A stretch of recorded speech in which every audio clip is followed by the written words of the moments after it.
சுமன் கவி, இந்த சம்பவத்தை, இந்த நிகழ்வை நீங்க எப்படி பாக்குறீங்க?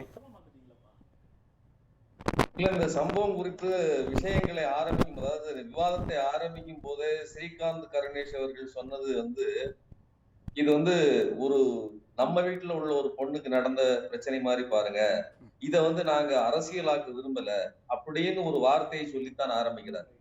ஆனா மிக மோசமாக இந்த அவர்களுடைய கட்சி தலைவர் அவர் பேட்டி என்ன பண்றாரு அப்படின்னு சொன்னா, நான் இந்த ஆட்சியை அகற்றும் வரை காலில் செருப்பு போட மாட்டேன் அப்படிங்கிறாரு.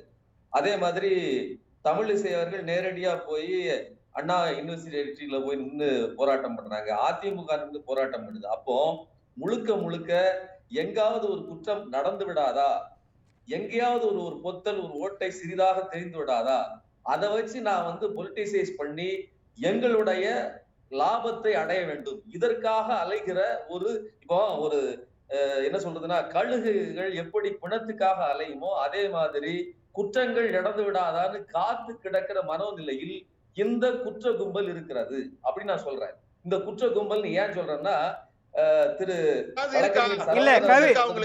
சுமன் கவி, இந்த சம்பவத்தை கழுகு மாதிரி ஒருத்தர் கொத்தி இருக்கான், அதுக்கு பதில் சொன்னா சுமன் கவி இந்த சம்பவத்தை இல்ல ஒரே சுமன் கவி கணேஷ் நானே கேக்குறேன், பேசுறது கேவலம்.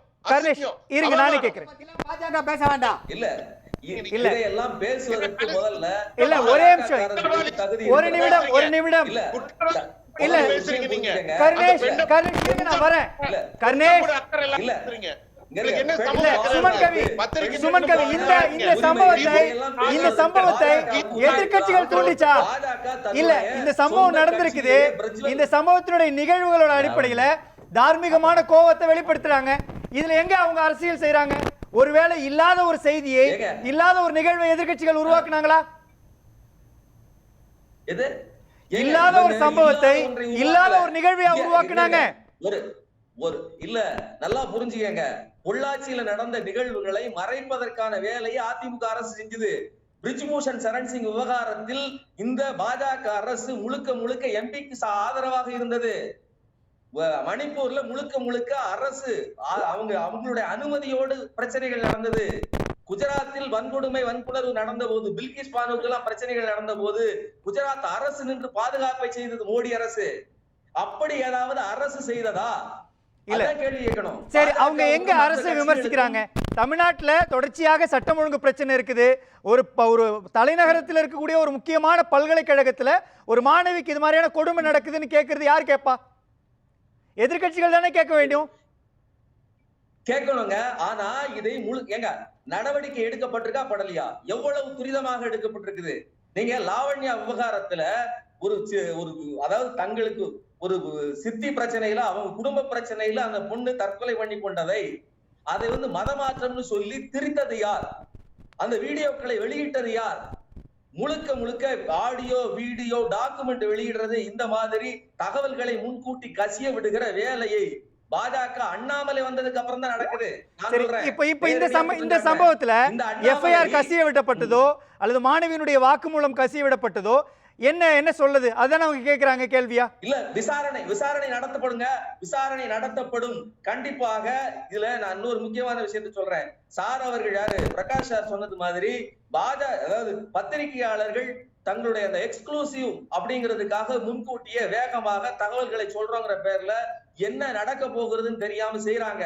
கண்டிப்பாக நடவடிக்கை எடுக்கப்படாது, அதுல மாற்று கருத்து இல்ல. நான் என்ன கேக்குறேன்னா, பில்கிஸ் பானு விவகாரத்தில் குற்றவாளிகளை வெளியில் வந்த உடனே முட்டாய் கொடுத்து லட்டு கொடுத்து கொண்டாடியது யார்? காஷ்மீர்ல சிறுமி 11 நாள் 8 பேர் தொடர்ந்து வன்புணர்வு செஞ்சிருக்காங்க. ஒரு 11 வயசு சிறுமிய. அந்த ஹத்ராஸ் யூனிவர்சிட்டி வருவீங்களா? நீங்க அண்ணா யூனிவர்சிட்டி மாணவி பத்தி பேசுவீங்களா? அப்பெல்லாம் கனிமொழி எங்க போனாங்க? அப்பெல்லாம் குரல் கொடுத்த கனிமொழி எங்க போனாங்க? உங்களுக்கு ஆதரவு பத்திரிகையாளர் எங்க போனாங்க? இல்ல, உங்களுக்கு ஆதரவா சால்ரா அடிச்சவங்க எங்க போனாங்க? பாதிக்கப்பட்ட பெண்களுக்கோ பாதிக்கப்பட்ட நகர்களுக்கோ எதிராக செயல்படல. இப்போ திமுக முழுக்க முழுக்க இந்த குற்றவாளிகளை கைது செய்வதற்கும் அவர்கள் மேல் நடவடிக்கை எடுப்பதற்கும் வேலை செஞ்சது. ஆனா நீங்க என்ன பண்ணிட்டு இருக்கீங்க? குற்றவாளிகள் வெளியாகும் போது அவர்களுக்கு லட்டு கொடுத்து கொண்டாடிய ஒரு கேவலமான கட்சி இது பாஜக. இல்ல சுமன் இங்க ஒரு பிரதானமான கேள்வி எழுது இல்லையா? ஒரு சம்பவம் நடந்ததுக்கு அப்புறம் காவல்துறை சிறப்பாக செயல்பட்டு இருக்குது, காவல்துறை சரியான பாதையில வந்து பயணிக்குது, விசாரணை முறையாக செய்யப்படுது, இதெல்லாம் சொல்றோம் இல்லையா? குற்ற சம்பவங்கள் நடக்கிறதுக்கு முன்னாடி காவல்துறை என்ன பண்ணுச்சுன்ற பார்வையை முன்வைக்க மாட்டேன்றோம் சார். குற்றம்ங்கிறது ஜல்லடை போட்டு அழுத்தாலும் குற்றவாளிகள் முன்னாடி அதாவது வந்துகிட்டே தான். குற்றத்தை தடுத்து நிறுத்துவது என்பது பெர்சன்டேஜ் வைஸ் குறைவது, அது குறைஞ்சிருக்குது, அதுல மாற்றமே இல்ல. இந்த பாஜக காரர்கள் முழுவதுமாக நான் சொல்றேன் 266 பேர் ஒரு பெரிய லிஸ்டையே செல்வ பெருந்தகை வெளியிட்டார். அத்தனை பேரும் பாஜகவில் நிர்வாகிகளாக பொறுப்புகள்ல இருக்காங்க. இந்த நபர் எந்த பொறுப்பில் இருந்தார்? எந்த ஒரு தகவல் கிடையாது. இவர்கள் திட்டமிட்டு நான் இன்னொன்னு சொல்றேங்க, மதுரையில ஒரு நேர்மையான கேள்விக்கு என் கேள்விக்கு பதில் சொல்ல வேண்டாம், நெறியாளர் கேட்கிற கேள்விக்கு நேர்மையா பதில் சொல்லுங்க. அவர் அவ்வளவு அழகா கேட்கிறாரு.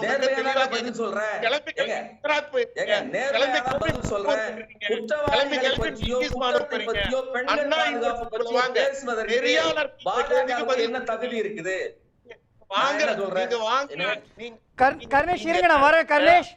ஆளுங்கட்சிக்கு ஆதரவா பேச போறீங்கன்னு தெரியும். ஆனா நெறியாளர் நல்ல கேள்வி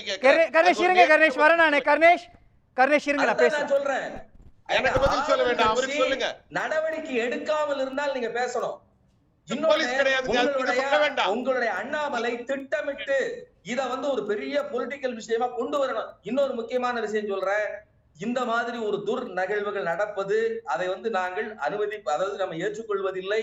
அதுக்கு எதிராக நாம் வந்து நடவடிக்கை எடுக்கணும்னு சொல்றோம். ஆனா முன்கூட்டியே எவ்வளவோ நடவடிக்கைகள் எடுக்கப்பட்டு கொண்டேதான் இருக்கிறது. நான் இவர்களை என்ன சொல்றேன்னா, பாஜகவை பொறுத்தவர்களும் பிரச்சனைகள் வரும்போது அதை முந்திக் கொண்டு நாங்கள் தான் இதற்காக பாதுகாக்க போறோம்னு சொல்றாங்க. ஆனால் தங்கள் கட்சிக்காரர்கள் பிரச்சனை வரும்போது, நான் ஒண்ணும் இல்லைங்க, 2006 விவகாரத்துல அந்த ஹரிஷ்ங்கிறவர் இவங்களுடைய கட்சியில் இருந்தவர், இவர்கள் கூட்டி கொண்டாந்து அவருடைய கட்சியில் விளையாட்டில் சேர்த்து வச்சிருக்காங்க. பேசுறீங்களா சுமன்?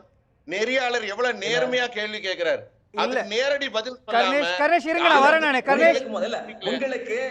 உங்களுக்கு தார்மீக உரிமை இருக்கிறதா?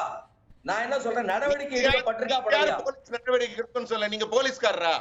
அவர் அதை கேட்கல, நடந்த சம்பவத்தை பத்தி விளக்கம் கேட்கிறார். 2 கேள்வி கேட்டார் நெறியாளர், 2 கேள்வி கேட்டார். ஏங்க அதாங்க சொல்றேன் ஏங்க, அட்வான்ஸ் டெக்னாலஜி நிறைந்த எவ்வளவு ஒழுக்கம் நிறைந்த நாட்டில் கூட பிரச்சனைகள் வரும். பிரச்சனை இல்லாத இடமே இல்லை.